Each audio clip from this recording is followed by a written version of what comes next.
Cancer అనేది ఒక public health problem. ఎందుకంటే it is the second most leading cause of death world wide. Almost world wide 1,00,00,000 మంది క్యాన్సర్తో చచ్చిపోతూ ఉంటారు. అదే ఇండియాకి వచ్చేస్తే మనం వరల్డ్ స్టాటిస్టిక్స్ ప్రకారంగా ప్రతి సంవత్సరం 14 lakh new cancer cases detect అవుతున్నాయి. అట్లానే 9 లక్షల మంది క్యాన్సర్ బారికి చనిపోతున్నారు. సో మనందరికీ ఇప్పుడు తెలుసుకోవాల్సింది క్యాన్సర్ గురించి, క్యాన్సర్ అవేర్నెస్ అనేది చాలా ముఖ్యం మనకి. ఆ పరంగానే క్యాన్సర్ ట్రీట్మెంట్స్ ఏం జరుగుతున్నాయి, క్యాన్సర్ ట్రీట్మెంట్స్లో కొత్తగా ఏం చేస్తున్నాం అనేది కూడా తెలుసుకోవటం ముఖ్యం. ఆ పరంగానే ఇప్పుడు క్యాన్సర్ ట్రీట్మెంట్స్లో అనేక రకాలు ఉంటాయి. సర్జరీ, కీమోథెరపీ లేదా రేడియేషన్ ట్రీట్మెంట్స్, కొత్తగా ఇమ్యునోథెరపీ, టార్గెటెడ్ థెరపీ. ఈరోజు మనం డిస్కస్ చేసేది రేడియేషన్ ట్రీట్మెంట్స్ గురించి. రేడియేషన్ ట్రీట్మెంట్ అంటే ఎక్స్రేస్తో క్యాన్సర్ సెల్స్ని టార్గెట్ చేసి వాటిని చంపటం.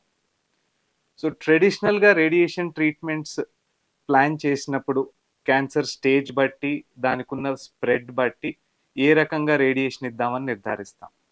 సో రేడియేషన్కి పేషెంట్ని సెలెక్ట్ చేసుకున్నప్పుడు traditional radiation machines 90% world wide అనేది సిటీ గైడెడ్ లీనియర్ యాక్సెలరేటర్ ద్వారా జరుగుతుంది. సో వన్స్ పేషెంట్ని ట్రీట్మెంట్ ప్లాన్ చేద్దాం అనుకున్నప్పుడు ట్రీట్మెంట్ ఇచ్చేటప్పుడు కదలకుండా ఉండటానికి మొదటి రోజు రేడియేషన్ ప్రిపరేషన్ అని చేస్తాం. ఆ ప్రిపరేషన్ భాగంగా ఫస్ట్ ఏ భాగానికి ట్రీట్మెంట్ ఇస్తున్నామో ఆ భాగానికి ఒక మాస్క్ చేసి, దాని తర్వాత మాస్క్తో పాటు సిటీ స్కాన్ చేసి, ఎడిషనల్ ఇమేజింగ్ ఏవైతే పెట్ స్కాన్ కానీ ఎంఆర్ఐ కానీ ఏమైనా ఉంటే వాటి ఫ్యూజ్ చేసుకున్న తర్వాత మేము ట్రీట్మెంట్ ప్లానింగ్ చేస్తాం.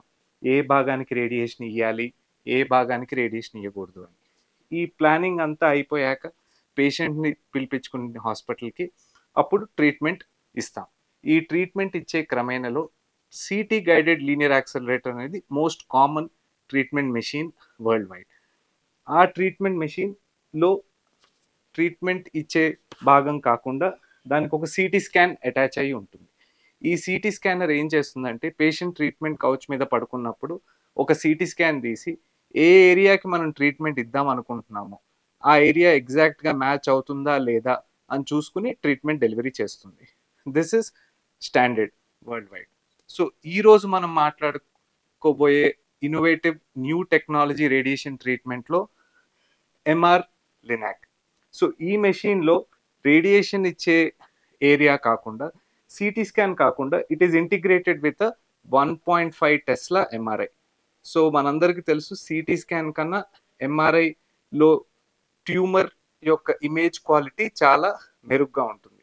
సో కాన్సెప్ట్ ఈ మెషిన్ని తీసుకురావటానికి ట్యూమర్ని బాగా చూసి ఎగ్జాక్ట్గా టార్గెట్ చేసి రేడియేషన్ ఇవ్వటానికి. ఇందులో కూడా ట్రీట్మెంట్ సిమిలర్ ఫ్యాషన్లోనే ఉంటుంది. ఇనీషియల్ పేషెంట్ని ఇమొబిలైజ్ చేస్తాం మాస్క్ చేసి, తర్వాత ట్రీట్మెంట్ ప్లానింగ్ అయ్యి ట్రీట్మెంట్ జరుగుతుంది. సో మెయిన్ డ్రాబ్యాక్స్ ఏంటి ట్రెడిషనల్ సిటీ స్కాన్ మెషిన్కి వర్సెస్ ఎంఆర్ గైడెడ్ రేడియేషన్ మెషిన్కి? సో ఇప్పుడు మన ట్రెడిషనల్ సిటీ స్కానర్ మెషిన్ చూసినట్లయితే CT scan, this is MR guided radiation machine. So ఇప్పుడు పేషెంట్ ట్రీట్మెంట్ కౌచ్ మీద తీసుకున్నప్పుడు this is a prostate cancer patient. మనం చెక్ చేసుకునే ట్రెడిషనల్ సిటీ స్కాన్ మెషిన్ మీద ఇమేజ్ ఈ రకంగా కనిపిస్తుంది. సో ఇక్కడ మనకి ప్రాస్టేట్ కనిపిస్తున్నా అంత క్లారిటీగా కనిపించట్లేదు, కొంచెం హేజీగా ఉన్నట్టు అనిపిస్తుంది. అదే ఎంఆర్ గైడెన్స్లో మనకి ఇంత క్లారిటీతో ప్రాస్టేటు, పక్కనున్న క్రిటికల్ స్ట్రక్చర్స్, మోషన్ భాగము, మూత్రపిండం భాగము అంతా చాలా క్లియర్గా కనిపిస్తుంది. సో అది ఫస్ట్ మేజర్ అడ్వాంటేజ్ ఈ ఎంఆర్ మెషిన్తో, మనకి ఇమేజ్ క్వాలిటీ చాలా బాగుంటుంది. రెండో అడ్వాంటేజ్ ఏంటంటే ఇది example of a prostate cancer. ఇది స్టాండర్డ్ ట్రీట్మెంట్ ఇచ్చే భాగం, ఇది ప్లానింగ్ సిటీ స్కాన్. ఇప్పుడు పేషెంట్ ట్రీట్మెంట్ మీద పడుకున్నప్పుడు ట్రెడిషనల్ సిటీ మెషిన్ మీద తీసినప్పుడు అప్పుడప్పుడు మోషన్లో గ్యాస్ ఉండటం కారణం చేత ప్రాస్టేట్ ముందుకి తోసేయబడుతుంది. ఈ ముందుకు తోసేయబడటం వల్ల ట్రీట్మెంట్ అనేది మోషన్ భాగానికి ఎక్కువ జరుగుతూ ప్రాస్టేట్కి తక్కువ వెళ్ళి సైడ్ ఎఫెక్ట్స్ ఎక్కువ వచ్చే ఛాన్స్ ఉంటుంది. సో ఈ పొజిషన్ని ట్రెడిషనల్ సిటీలో క్లియర్ చేయాలంటే పేషెంట్ని కౌచ్ మీద నుంచి కిందకి దింపించేసి పేషెంట్ని వాష్రూమ్కి వెళ్ళేసి రమ్మంటాం. అదే ఎంఆర్ మిషన్ మీద పేషెంట్ ట్రీట్మెంట్ కౌచ్ మీద పడుకుని ఉండగానే we can redraw all the tumour భాగము ప్లస్ మోషన్ భాగం వీటన్నిటిని పేషెంట్ కౌచ్ మీద ఉండగానే రీడ్రా చేసి వీ కెన్ రీప్లాన్ పేషెంట్ని కిందకి దింపాల్సిన అవసరం లేకుండా. దీన్ని అడాప్టివ్ కాంటూరింగ్ అంటాం. కాంటూరింగ్ అంటే ఏ ఏరియాకి టార్గెట్ చేద్దామో ఆ ఏరియాకి రీడిలినియేట్ చేయటం. నెక్స్ట్ వచ్చే అడ్వాంటేజ్, ఈ రీడిలినియేట్ చేసిన టార్గెట్ని మళ్ళీ కరెక్ట్గా ట్రీట్మెంట్ డెలివరీ చేసేటట్టుగా ప్లాన్ చేయాలి కాబట్టి ఈ మెషిన్ ఈ కేపబిలిటీ కూడా ఇస్తుంది. ఈ మనకు కనిపించేది ఒక హెడ్ అండ్ నెక్ క్యాన్సర్ పేషెంట్ది పొజిషన్ సరిగ్గా అలైన్ అయి లేనప్పుడు ఎవ్రీడే రీప్లానింగ్ కూడా జరుగుతుంది రీకాంటూరింగ్ తర్వాత. సో ఇది మూడవ అడ్వాంటేజ్. నాలుగోది మోస్ట్ ఇంపార్టెంట్ అడ్వాంటేజ్ ఏంటి అంటే traditional city guided linear accelerated treatments అప్పుడు ఈ చెకింగ్స్ అన్నీ జరిగిన తర్వాత ట్రీట్మెంట్ మెషిన్ బీమ్ ఆన్ చేసినప్పుడు మనకి ఇమేజ్ ఏమీ కనిపించదు. It is just direct treatment delivery. కానీ ఎంఆర్ లినాక్లోకి వచ్చేసరికి మనకి లైవ్ ఎంఆర్ ఇమేజ్ ట్రాకింగ్ ఉంటుంది. సో ఇప్పుడు మీకు చూపించేది ఒక prostate cancer patient live treatment జరిగేటప్పుడు తీస్తున్న ఎంఆర్ఐ. సో ఈ ఎంఆర్ఐలో మనం చూసినట్లయితే ట్రీట్మెంట్ జరుగుతుంది ఎగ్జాక్ట్గా ఈ గ్రీన్ జోన్లో. కానీ మనకి ఈ వెనక మోషన్ భాగంలో గ్యాస్ అనేది పాస్ అవుతుంది. నల్లగా ఉన్నది గ్యాస్ భాగం. ఈ గ్యాస్ వల్ల ప్రాస్టేట్ ముందుకు తోసేయబడుతుంది.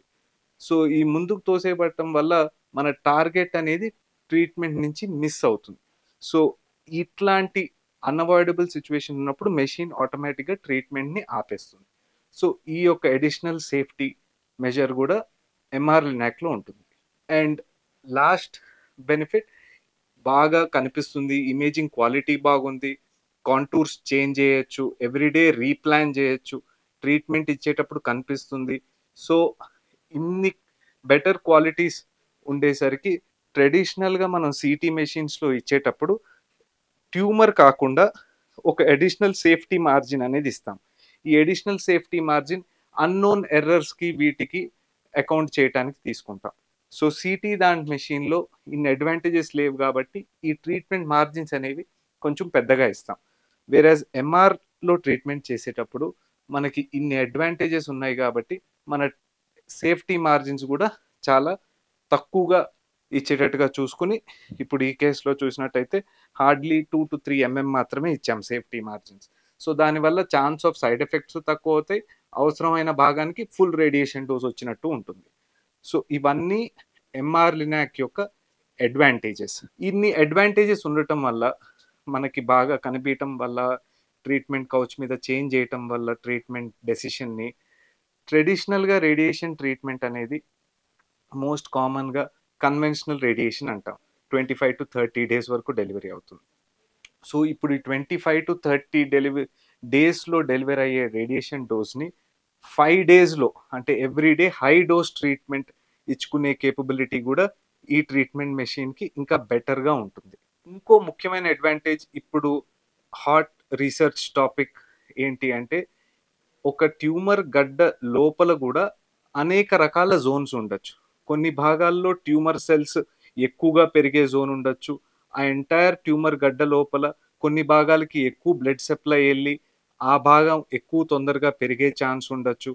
ఇవన్నీ అడిషనల్ ఇమేజింగ్ మార్కర్స్ అంటాం. వీటిలో ద్వారా మనకు తెలుసుకునేది సిటీ గైడెన్స్లో మనకి ట్యూమర్ లోపల ఏం జరుగుతుందనేది తెలుసుకుంటానికి లేదు. ఫర్ ఎగ్జాంపుల్, ఇప్పుడు ఈ పేషెంట్ యొక్క బ్రెయిన్ ట్యూమర్ చూసినట్లయితే ఈ ఎంఆర్ ఇమేజ్లో ఇదంతా ట్యూమర్ ఏరియా, ఇక్కడ మాత్రమే కాంట్రాస్ట్ బాగా తీసుకుంటుంది. ఇది ఇంకొక ఎంఆర్ ఏరియా సేమ్ పేషెంట్కి ఈ రకంగా కనిపిస్తుంది. ఇది డిడబ్ల్యూఐ ఇమేజింగ్ అంటాం. దీంట్లో ఏం కనిపిస్తుంది అంటే ట్యూమర్ మొత్తంలో కూడా ఏ ఏరియాలో ఎక్కువగా ట్యూమర్ కణాలు ఉన్నాయి. సో ఈ DWI imaging guided radiation treatment MR linac ద్వారా ఇవ్వచ్చు. దీని ద్వారా ఏంటి అంటే ట్యూమర్ మొత్తానికి ట్రెడిషనల్ రేడియేషన్ డోస్ ఇచ్చిన ఈ హై రిస్క్ జోన్ ఏదైతే ట్యూమర్ రికరెన్స్కి కారణం అవ్వచ్చో ఆ భాగానికి అడిషనల్ రేడియేషన్ ఇచ్చి ట్యూమర్ క్యూర్ రేట్స్ని పెంచుకునే పాసిబిలిటీ కూడా మనకి ఈ మెషిన్ ద్వారా ఉంది. సో అట్లానే సేమ్ హెడ్ అండ్ నెక్ క్యాన్సర్స్లో కూడా సిమిలర్ ఇమేజింగ్ చేసి ఏ ఏరియాలో సెల్స్ ఎక్కువగా ఉన్నాయో తక్కువగా ఉన్నాయో చూసుకుని దానికి తగ్గట్టుగా ఎడిషనల్ రేడియేషన్ డోస్ ఇచ్చి దాన్ని బెటర్గా కంట్రోల్ చేసే ఛాన్స్ ఉంటుంది. ఇది one more biology guided radiation అంటాం. ఎందుకంటే ట్యూమర్ లోపల ఎటువంటి బయాలజికల్ ఏరియాస్ ఉన్నాయో వాటికి స్పెసిఫైడ్గా ఎక్స్ట్రా రేడియేషన్ డోస్ ఇవ్వటానికి. సో ఇన్ బ్రీఫ్ మనం తెలుసుకునేది ఎంఆర్ లినాక్ అనేది న్యూ టెక్నాలజీ. మెయిన్ బెనిఫిట్ చాలా క్లియర్గా ట్యూమర్ కనిపించటము, బెటర్గా ఏమన్నా అనాటమీ నార్మల్ స్ట్రక్చర్స్ టార్గెట్లో లేకుండా ఉండేటట్టుగా చూడటం, ట్యూమర్ని ఎగ్జాక్ట్గా టార్గెట్ చేసి రేడియేషన్ ఇవ్వటం, పేషెంట్ మెషిన్ మీద ఉండగా ట్రీట్మెంట్ జరిగేటప్పుడు ఇమేజ్ చూస్తూ ట్యూమర్ ఒకవేళ ట్రీట్మెంట్ ఏరియా నుంచి పక్కకు జరిగితే దాన్ని ఆపేసి అవసరమైనప్పుడే ట్రీట్మెంట్ డెలివరీ చేసే కేపబిలిటీ, ఇవన్నీ అడ్వాంటేజెస్ ఈ ట్రీట్మెంట్ మెషిన్ ద్వారా